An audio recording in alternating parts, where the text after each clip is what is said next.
Láska je dobrotivá, nezávidí, nevypína sa, nie je sebecká. Láska nikdy nezanikne.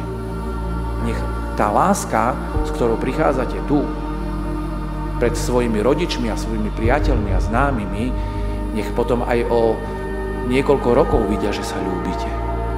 Že chcete robiť šťastným toho druhého. Vtedy vaše manželstvo bude šťastné. A to vám prajem, nech je šťastné.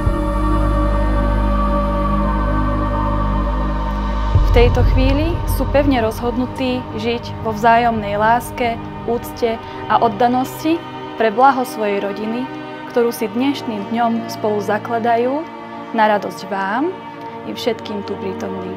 Ako vykročia na spoločnú cestu životom, prichádzajú, aby vám z úprimného srdca poďakovali za všetko, čo ste pre nich z rodičovskej lásky urobili. Ďakujeme za život, ďakujeme za lásku, starostlivosť, ochranu a podporu. Ďakujeme za možnosť vyrástať šťastne a spokojne.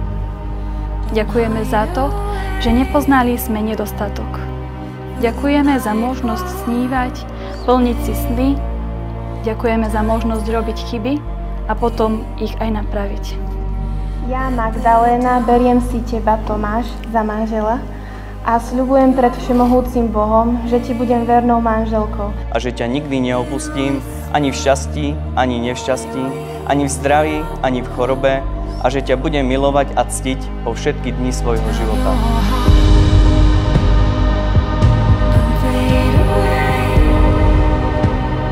Magdaléna, príjmi tento prsteň ako znak mojej lásky a vernosti v mene Otca i Syna i Ducha Svätého. Tomáš, príjmi tento prsteň ako znak mojej lásky a vernosti v mene Otca i Syna i Ducha Svätého.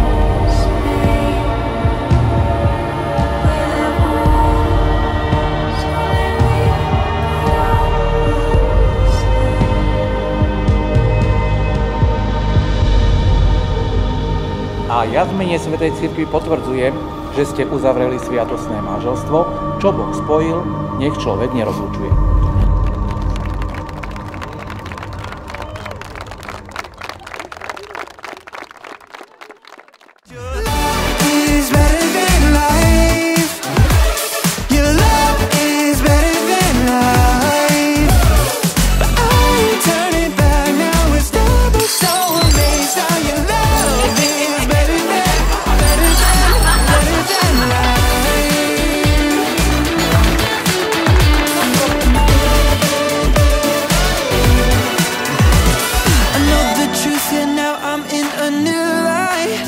Forever stars